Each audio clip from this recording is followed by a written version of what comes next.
for me. You have done enough. Oh, Mema, oh, Mema, oh, Mema, oh, Mema, oh, Mema, oh, Mema. You have done enough. Oh, Mema, oh, Mema, oh, Mema, oh, Mema, oh, Mema, oh, Mema. You have done enough. ATASP biara ihe ha mere do too much. Maka ihe abagoba. That is no going area. Not for farm, but we're going to develop here. After ka Frank biacha kill side, the ATASP bata. Heck is right many things. Mgbe ha na ihe anyị na-akọ John say anyị kọpụta nke anyị na-eri. Ikeje Joshua na dobere ha bata kọwacha na ọrụ ugbo bụ business. Anyị nwa joina. He kuzi anyị ka esi etu akpụ omete for 6 months. Anyị bido mgbe ahụ. Mana taa ejizi m ọrụ ugbo eriju ahụ azụ ndị be m. Na-egbokwe mkpa many things. So anyị kọba ọrụ ATASP rụrụ na Agọba na farmers. All the too much. ATASP arụkwa na in school. Gbafwe na borehole. So ihe ATASP na-eme akarịa.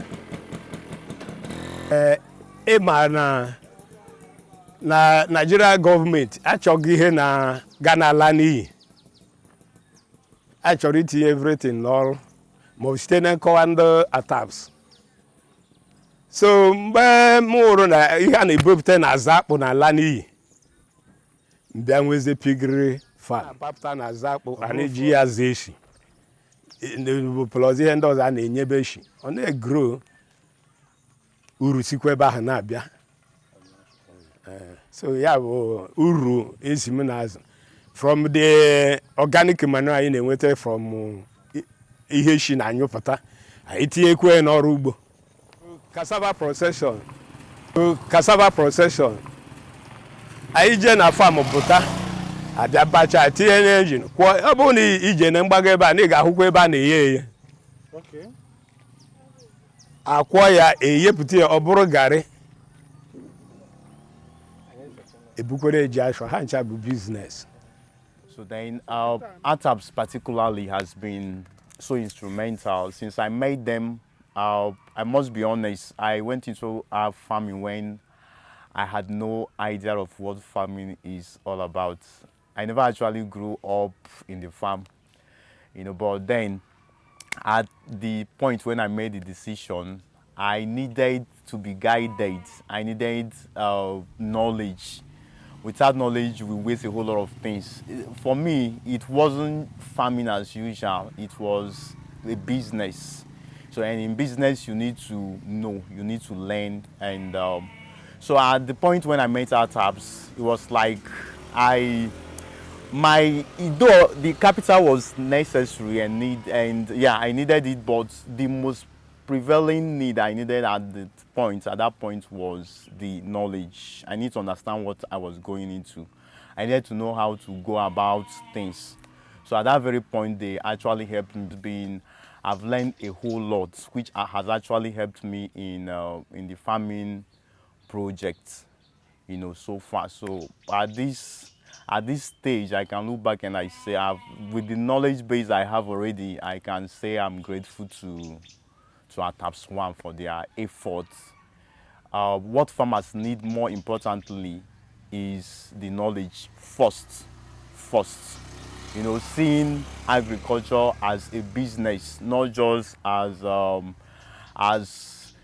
something that you do when you don't have an option. You have to recognize that as opportunities in these things. So that was actually what ATASP-1 helped me understand. And so far, it's been a wonderful journey so far. The things I've achieved as a person is my farm has been enlarged. It's bigger than it was when I started. Then number two, I've been able to acquire some processing machines, which I'm actually working towards installing them. So perhaps before the end of this month, we could install some. So, so far, and the knowledge side, I think the inputs apart from the material side, as in the machines I've acquired and the farm thing I've gained, I've been exposed to some kind of knowledge. For example, in the area of bookkeeping, keeping of records, and so many other things. I think this is the ones I can name for now. Okay.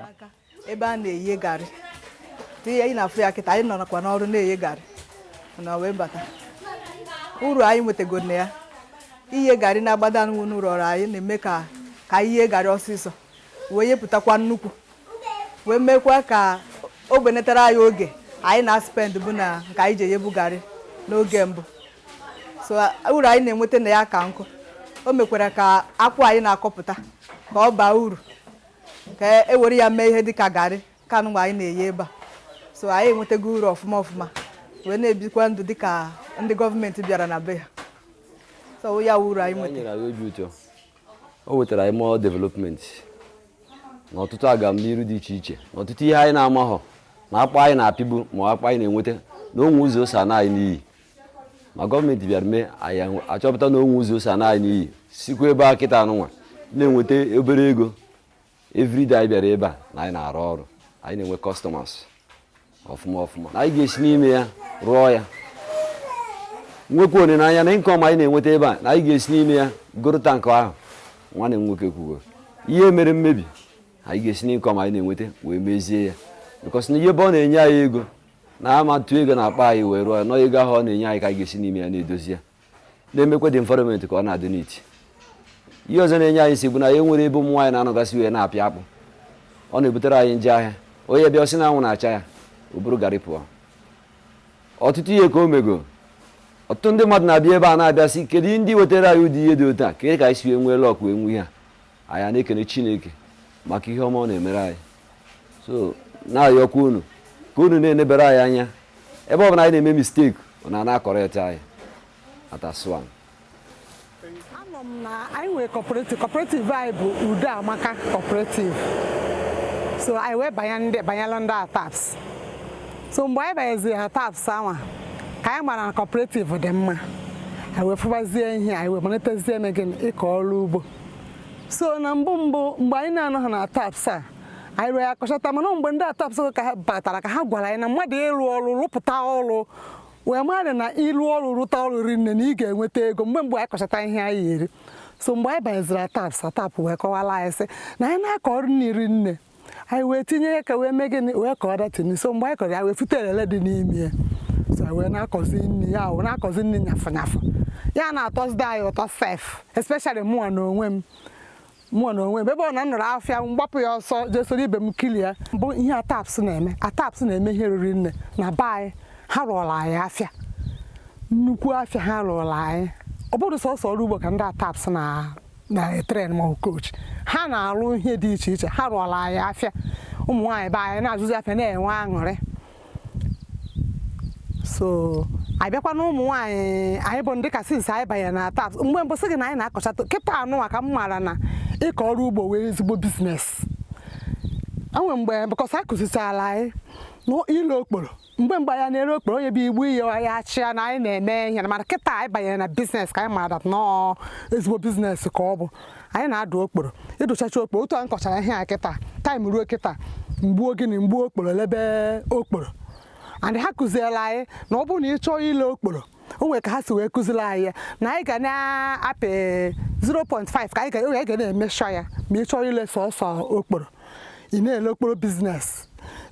Agwa anyị ọ bụrụ na anyị need tuba karịa the stem agwa anyị nọ 0.8 cm n'ọhịa anyị ga na-adụ ya. So mụnwa na practice kwe and mgbe m practiciri ya afụrụ m ihe dị iche elere m okporo leta ya ego lekwe tuba ahụ leta ya ego. So ihe mụ na ụmụ na-ekwu dat na ihe m mụtara na thank God n'obi n'ugbo m kịta ebe a bụ ugbo m mụnwa na-akọ 20 hectares abịa ebe a nke a ka m harvestịrị now yesterday ka I harvest rice nya we have pack reba na chizi thresher ga bia ka o thresher anya since 1977 can be na koro eba both dry season and the wet season mana kita onkwe ihe tọrọ anyị ụtọ na-aga ebe a dị happy na kita ka gọọmenti rotere anyị atọ dịka gasị na-echefuru anyị echefu before mana kita gọọmenti rotego anyị rote anyị in the sense that na many things iwọchi ebe a kita channel anyị a kita na ebe ihe a bụ concrete channel before all mud mana this time enwego concrete ị na-anya kita ga-afụ mmiri dị ebe a mmiri a na-agbata from the main canal on a butter from main canal to secondary canal or batana this distribution canal. On we can ina yakitiga full entrance, ebe milicha bayana plot nda. You can see it. So Osheba bayani plot nka bayana nka. So nka I have first gone these two now. And to government issue in this time I on a time because now ana rụrụ nka ana rụ nke ọzọ ana rụkwu ụzọ akịta a ga-alụkwu ATASP-1 na-arụ ndị ọbụla short gọọmenti edotego anyị ya ka anyị na-asị ka anyị kwụọ Chukwu aka na Chukwu bụ eme ka ha ji wee dote anyị maka anyị mara training ha na-enye anyị bịa mma nke bụ that na anyị mụtara so many things fertilizer application transplanting the method of broadcasting every system anyị needed iji wee na-akọ ọrụ ha na-emere anyị like anyị nwa bụ old hands na rice farming anyị nwere ihe ọzọ anyị chọpụtara since anyị batara n'ihe ATASP-1 a assistant ha na-enye anyị na technical training ụmụ ife ndị ọzọ niile o nyere anyị aka kịta ọ na-atọzi m ụtọ I've now seen agriculture as a business ọ bụrụzi mgbe anyị na-eme as peasant farming this time na m na-calculate ihe m na-atinye calculate ihe m na-ewepụ na-ahụzi kịta na m nwere ike ịbanye kịta ọ bụrụ na nọ na my house now na nke egosi gị achievement so far for this 3-4 years now. Chekwubechukwu bụ ofu na group ndị ATASP performer from the beginning. I know into rice production, processing and packaging, marketing. I know into this business for over 5 years now. The coming of ATASP made I work more up near the business. Initially, I parboil I harvest I parboil I lay just like that. But because of the education at ATASP in I when we can source bazaar for machine. In any make it and I with 2 distilling machine, a group Google, and 1 polisher combined. The polisher is doing milling, distilling and polishing. ATASP has done so many things in us by building up capacity building. I omego some of our youth able to watch collar job address how I accuse in so they may feel happy. They feel like they won't have no yanaro even of Ruhanano. How one does happy not to do the thing. Now, Fukuya never put it at the thing. Method the ATASP Kuzrai, I may adopt. A mega I seen a first distilling machine, go to the second one. Omega I Ahura is an Aguara polishing. I the first the second distilling machine I got it. Don't can cause on I to regato kids. We got here. When machine areas go to the second one, I go to 350,000. The second achievement I reported with the 2 distilling machine, but this polisher I get 1.5 million. Look at it there. On an email bound. He have go the 2 generated under 1 year. Nakan Jizuchomum, Mandoga University, Mandu Jelaya, Oweluka ATASP-1 object. Ebe 5 years now, I can say. We who know where you teach no rubo. Na ena room power. Na now I need Jaka. I hear Basala Iana Nji mechanized agriculture. No, you be a girl. If for half. ide date nke imere ịga ọrụ ugbo ihe ede ihe iji rụ dee everything wee mara income ka o ya bi na-ada ịchọpụta na ọ na ya nyama ATASP wee bịakwa rụọla anyị ọtụtụ ọrụ n'obodo a Omor ọ gbafuola anyị mmiri nke anyị na-ata akwụkwọ mmiri ma esocha anyị ma bi na mpụta ịkpa n'ime village dị na Nkwọ maka center of the community gbafuo mmiri na ọ na na-akwado ekwentị iri anyị ihe center nke ọzọkwa maka anyị wabụ ndị ọrụ ugbo ka anyị nwee ike na-eje anara treatment ya arụchagwo na arụ ihe na-agwọrọ bụ equipment wee maa na ọ bara uru na ji eme ihe arụ ọrụ ịgbakọ ihe ya arụ ma herbicide ma ihe dị iche iche ahụ na a na-eweta ya agụrụ akpọkwa anyị nye anyị better variety kado renew because na o nwere ebe eyi 2 years iwefuru the one ị na-arụbu nwekwa new variety. So one of the beneficiaries from ATASP ọha nwa nyere m ọzụzụ so mgbe anyị malitere ihe a nyere m bụ 2 kg fero 44 so anyị bido develop way so that very year then they come encourage us, they give me advice how to continue with it, that rice is a business. No bron just no akota nka anyị ga na-eri. So I continue with them. So na anwakwa ike m so teaching enyere anyị mfụtakwara immediately tinye n'ọrụ like a bond etinyeche m the farm bond. So that particular year I mekwara m transplanting, emekwara m line planting. So and o nyere m aka at least rice m kwesịrị iji wee use ịrụ 1 hectare. So ọ fọdụ na this line planting. So amụtara m ọtụtụ ihe na training anyị ga. Okay, before ATASP-1 ihe anyị na-arụ otu anyị si wee mụta. So ihe na-akọta that time bụ highest kọtagide and akọta 5 bars. Because na anya mgbe ahụ na ebe anyị na mmiri niile na-abịa itinyegoro fertilizer n'ebe a uvuru ya gbada this side bunye na ihe. So ọ dụghị enough ihe anyị na-akọta that time ebughị ibu. Highest na nkọtagide nkọta 10 bags. Mana ebe after ka e nyechere m training, at least the first attempt that very year ha nje the training n'Awka. So nkọtara up to 3 ton. Now this very place nkọtara up to 3 ton. So mana last year ka o shiwe mine na rice. So nkọtara ebe 20 something. But this year I thank God for that, because at least no get that 3 ton this year. After if I can harvesting and I can around back up. Thank God for that. Achievement in make do all the ọtụtụ. Before na ana m borrow money na akọ the rice. Ana m ebiri ego loan. So na akọ the rice. But after that year, so nkọcha the rice. Then after that year with that 3 tons. So nkwụcha ụgwọ niile m ji nweze balance that year ọbụla ebuteghịzi m loan again. So with gain ahụ m jizi so were continue up till now. So at least I thank God na emodugo m block at least ye dịka 20 bags of blocks from beneficiaries of the farmer. And another one, oya ka m ji feed my family azụkwa ha na school. At least one of my son leru senior work this year ọkwa from this. Na ọrụ ugbo na rice aka njiwe na kemgbe m ji mara ụfa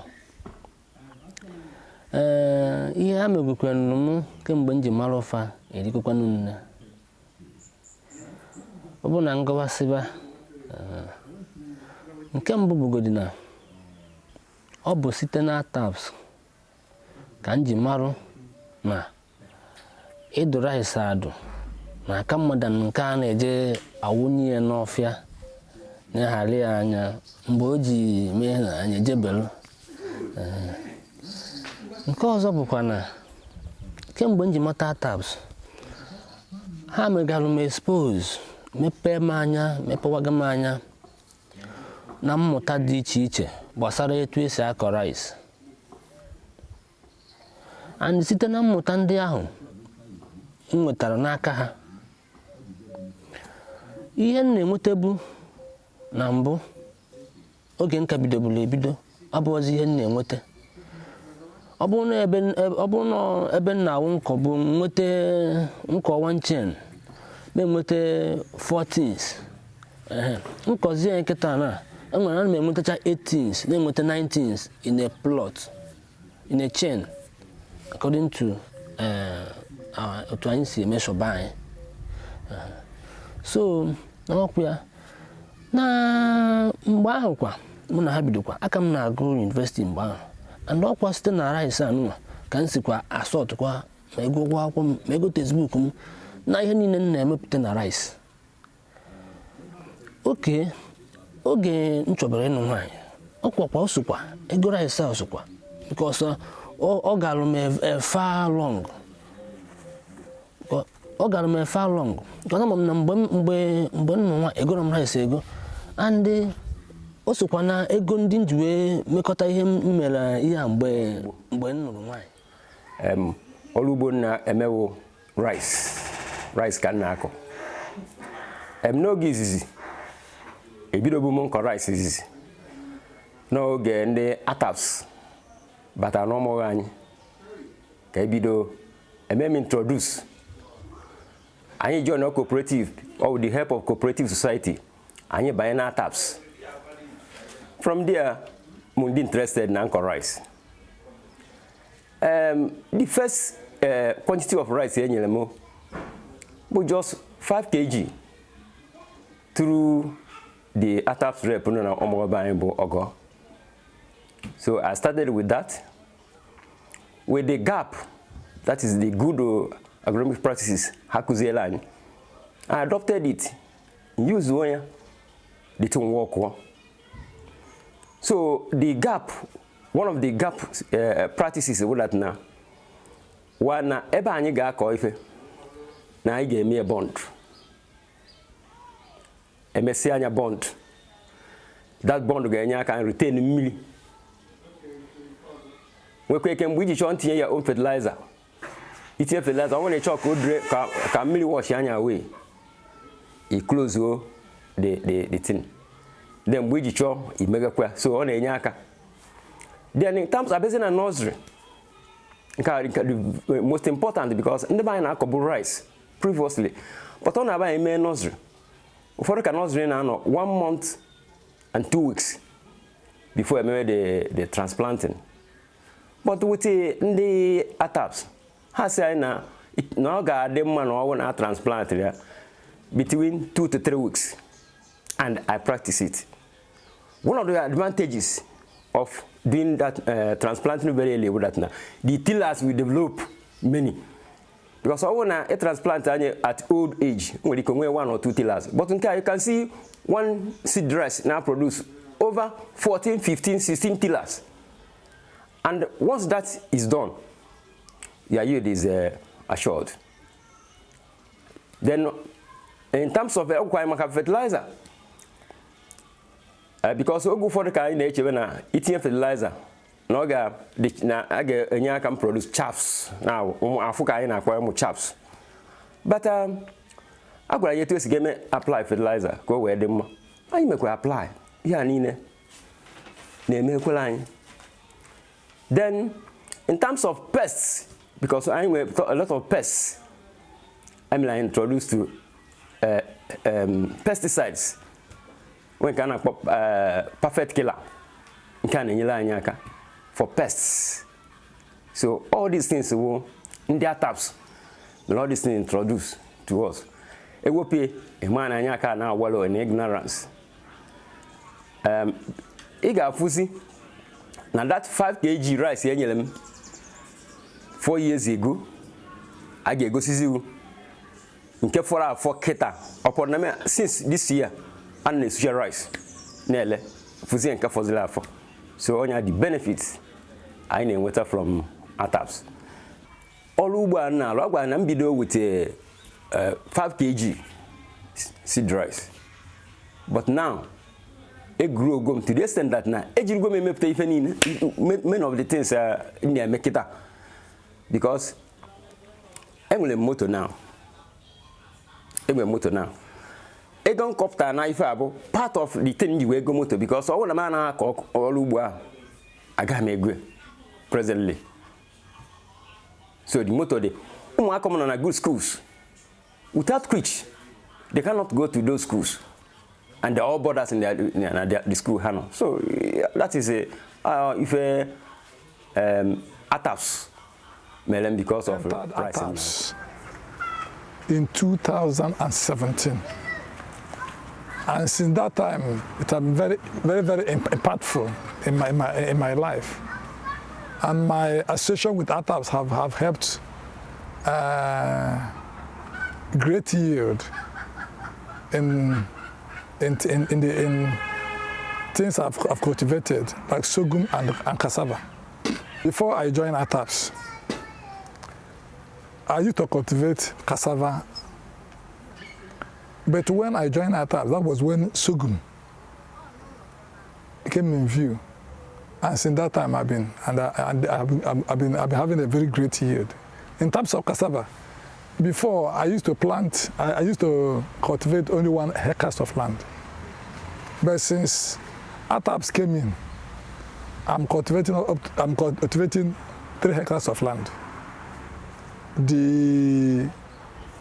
Through the process of what they taught us using ridge, because before we used mode method, but when they taught us ridging have been very fruitful to us. They have helped us to get great increase.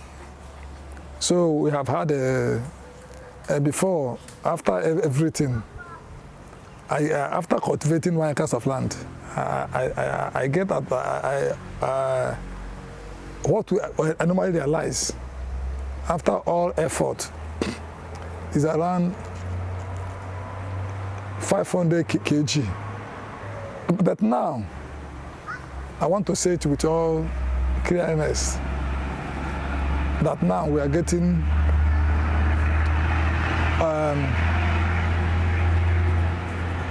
10 tons of cassava yield,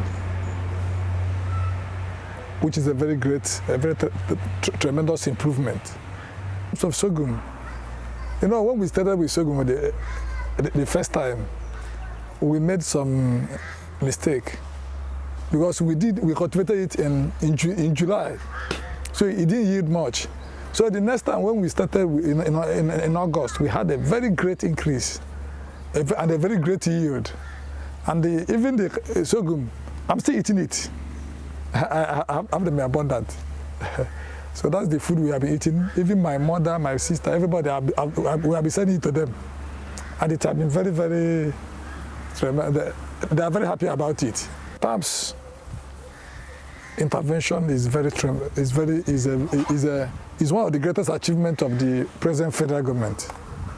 It is a very great achievement. And it has been very impactful and have helped in food production. So now we make more money through farming. Yes, we make more money through farming because we get this thing, we process it into garden, some into cassava, and go to market and sell them. We make more money than we were making before.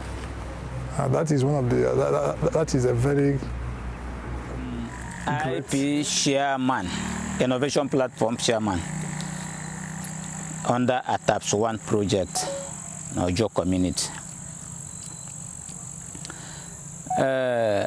Asumkuo, in summary, ATASP ebunigom enu.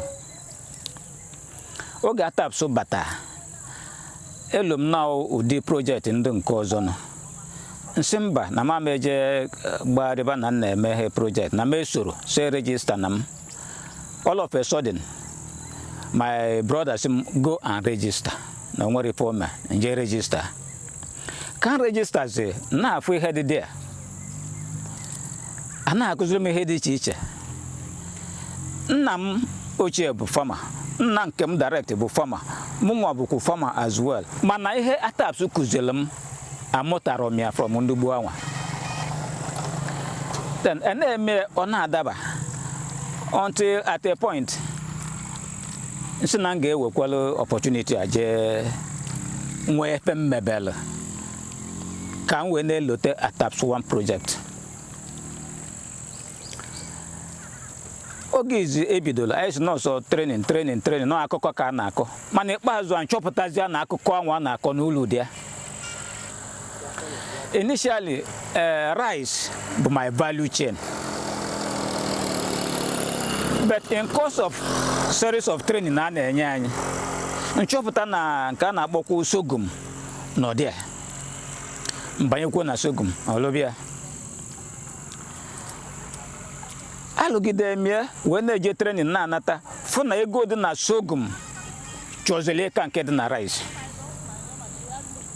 develop zie sorghum farm ebe na-alụ sorghum nke rice dịzia iche nke sorghum dịzikwa iche about 7 years ago or 8 emem foundation ụlọ enu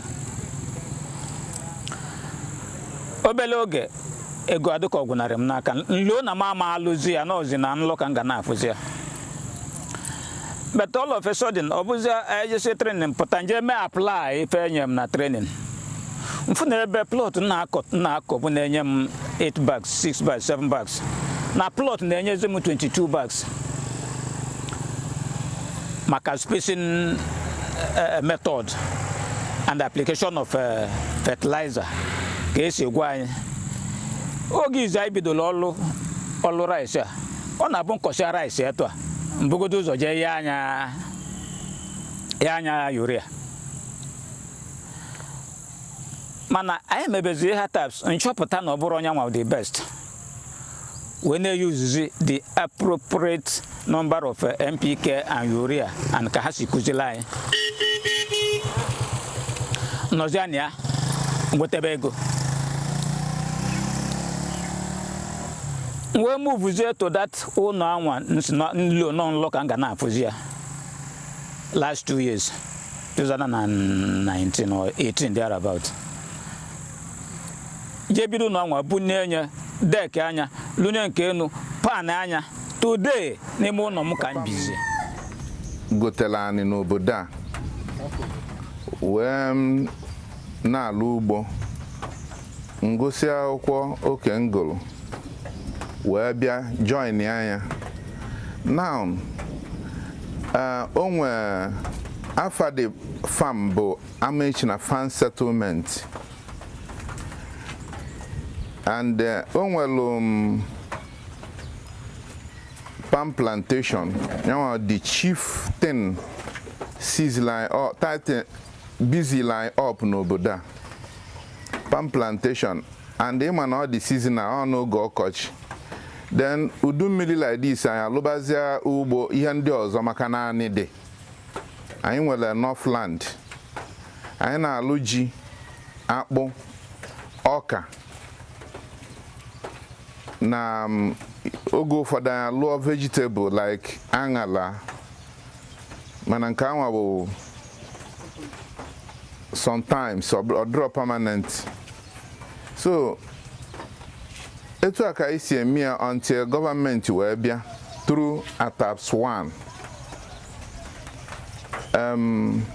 wee kọwala anyị ife ha ji maka ya bịa to alleviate farmers from poverty then wee sobe ha gee ntị n'ihe a na-ekwu fụ na ihe a na-ekwu ya balụ m ulu bakwuolu ụmụ m ndị chọrọ ịlụ ọrụ ugbo ulu maka na before anyị na-alụ ọrụ ugbo etu nna anyị fasilụ etu nna anyị fasilụ ka e wee na-eriju afọ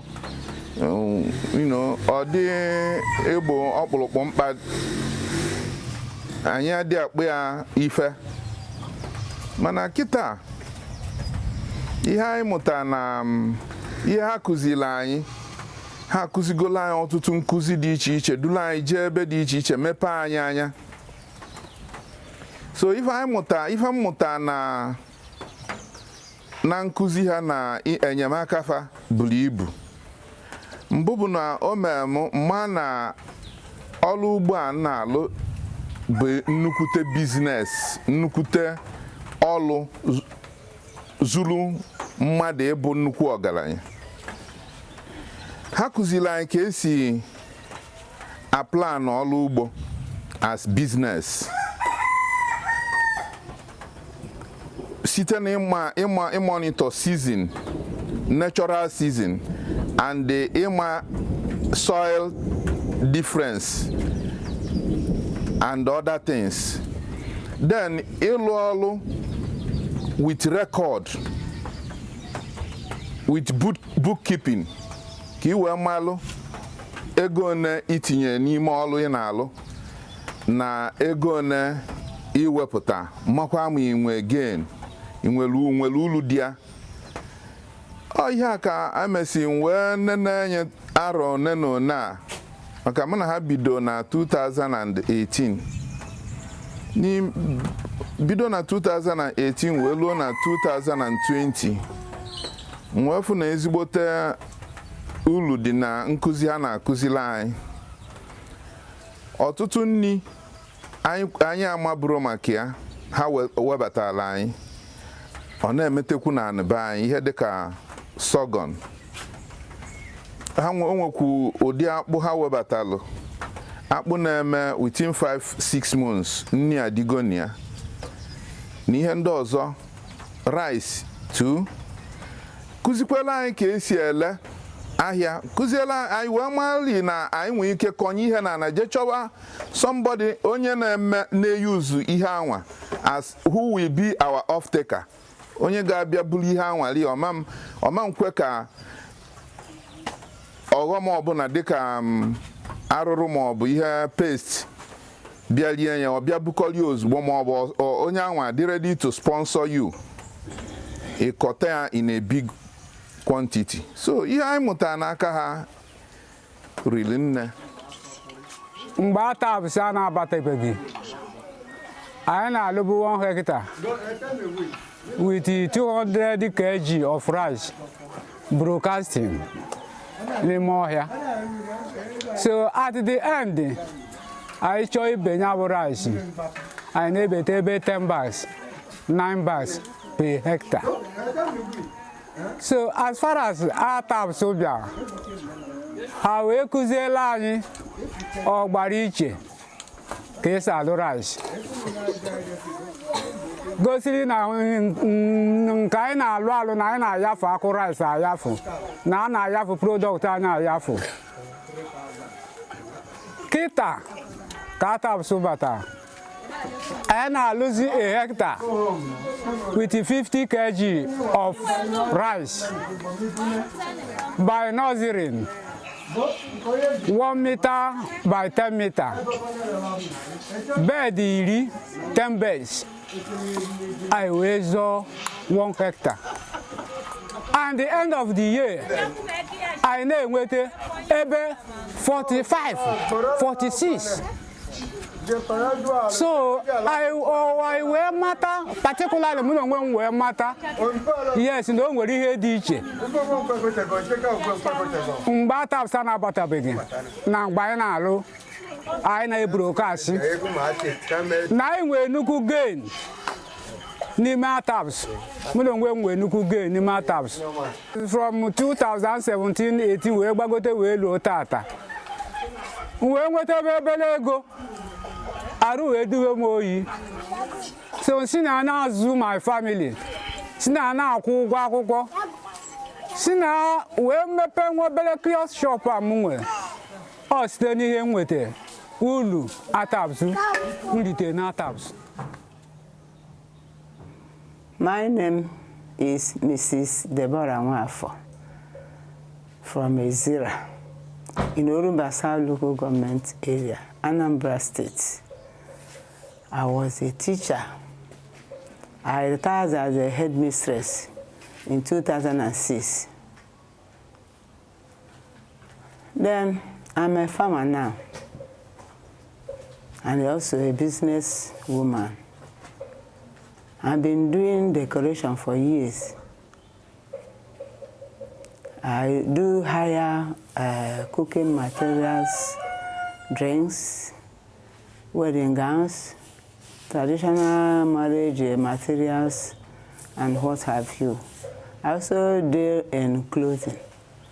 I sell wrapper and ready-made clothes. But now I concentrate in farming. I have a poultry farm. And that poultry started with the empowerment from ATASP-1. Wonderful people I've ever witnessed. They empowered me with 30 birds, which after 3 months, or even less than 3 months, I could be able to sell those birds big enough. And after selling the birds, I had plenty profit, which moved me to buy another 40 birds with 2 turkeys. And they are now here, comfortable, healthy, bouncing. And I now enjoy rearing birds. I do farm crops like cassava, yam, rice, every other thing. I even have a backyard this thing. Farm. Which I will now show you. We go around and we experience what I'm saying. So I'm very grateful for having met such people that used to change somebody's life. I had a lot of teaching from them. Seminars I enjoyed, I went and witnessed. I can even make cassava flour, use that flour to prepare snacks like chin-chin, like buns, like chop and smile, and what have you. I do even prepare starch with cassava, so that if you want to support any weak clothes or cloth, you can use that starch to make it stand again. So I will pray that ATASP-1 should never end. It will be continuous. From ATASP-1 to ATASP-100, I will enjoy it, because I know they are God-sent people that change farmers' life to better.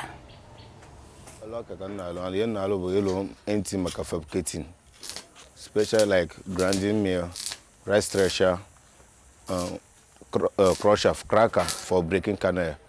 All those things we used to fabricate it. Even jack, presser. After much, we went to make a training supporting by ATAPS. My first training was in SCA. After that one, it was like a seminar. Then they picked my name that I would go training to Ibadan. And we went there 2 weeks training. 2 weeks training at the IITA Ibadan. After then, thank God, we learned a lot there. And we were making move with it. It helps us. Because 2 brains is better than 1. 2 better brains. From it, we upgrade our work because of some certain things we made on the industry there. After much, I will stay furthermore for under training at Ilori. We will still improve more. Even there, that is where I met first. I saw this engine called blower. So you find out that it is easy, simple to construct. But what you don't know, it is that you don't know. From then, we are fabricating it. After that training, we even go training to what is that place? Port Harcourt on there. We went training there twice. And thank God, many things. It's almost what we saw in the other place. We used to see it there. And we are improving with it. It helps our work to be fast for us. The way where we are making mistake, we will correct it from there. And the one we don't know, we go for the first time. But I'm making stuff with this truck, supplying some goods. If I work now, I can even supply it to the owners, even the farms, because some other ones like rice thresher, they use it in farm, and after we consult it, it is not something that is movable like it's to tractor. I will use the vehicle to drop it to the owner's farm. I'm a fabricator. Ana m alụ thresher nke na-etichalize na-akwụchi ya nke ATASP-1 ndụ ka sendịrị m nje na Ilori n'ime last 2 years na Ilori, so amụtara m amụtakwa ka esi alụkwa njini na-ebecha garị na ewu ịfụta ya na ewu ya na dati machine equipment obecha anya sacha anya na transfer ya to nke ya akwụ nke ya greda nke akwụ anya ebupụta tiezie na placer nke ya eme all those things ya ATASP ya sendịrị m and amụtara m ya emechakwa jekwa Port Harcourt na one the same training na anwa all those things I lụsịkwara ya dia. So I na alụ ma even na my village asisi mbatara na alụgo m onwe nke lọrọ mmadụ kama na ịma na ọ mata ihe ga-alụ ọnụ so material anya wụrụ ihe ọkọma mmanụ nwere ike ime nwa afọd galọpụta nwe dobe abanyebeghị ATASP. Ada m arụ ọtụtụ ihe mana the first time anyị jere Kaduna, ha zujere anyị Kaduna 2011, so anyị rụrụ many things, I fụtara many things. Ile anya ụdị ihe dịka engine anụnwa anyị je na-eke ha na na Kaduna ebe a ka a na-ewe mụtacha this thresher, some of them bro na ọ bụrụ ya ka anyị rụrụ na ha jere ebe a maka bọtọn so ka esi arụ drone eji echiche rice na stay foreign, so ebe a ka anyị ji ewe rụcha the thing ka anyị nataziri. So ihe anyị fụtaziri ebe even the man bụ ya bụ the manager of the company gwara anyị sị n'ihe ọ bụla ifuru ebe a ịla ka anyị na mgbe ga-enwe the experience gị rụọ the thing. So ya ka nata wee bidozie ịrụ obere thresher anyị na-arụ do na anyị nwere equipment a ga-eji rụcha ụdịrị ha n'obodo a maka ebe a bụ local area, so wee na-eme keke ha anyị sisi anyị nataziri ka anya m ji mụtakwuo ta ịgba this welding machine before na mmadụ arụ welding machine. But kita ka nataziri ka nji nwetezi experience ịgba electric and other things.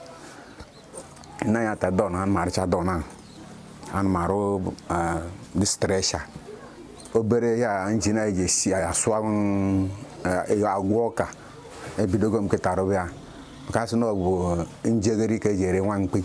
So ka anyị banyere ATASP ka anya m ji ofu matazi ụdịrị ihe dị etu ahụ maka anyị mụrụ mgbe anyị mụrụ ọrụ ofuma bụ drone na this protector. So mana ka anyị banyere this attack ka a na-apụ a na-enwetezi ya bụ idea of doing anything kama na ihe na lackzi ebe ahụ bụ ebe a bụ obere village and the equipment eji arụ the thing adrọ enwere m ego ihe onye atụ nsogbu m anyị nwesịrị ebe a. So taa ka nsibe banye ATASP mere m ofuma n'agbanyeghị na ọ dị taa. Jesus, the owner of my life, with you all things are made possible. Oh Jesus, hallelujah. If you do nothing else for me, you have done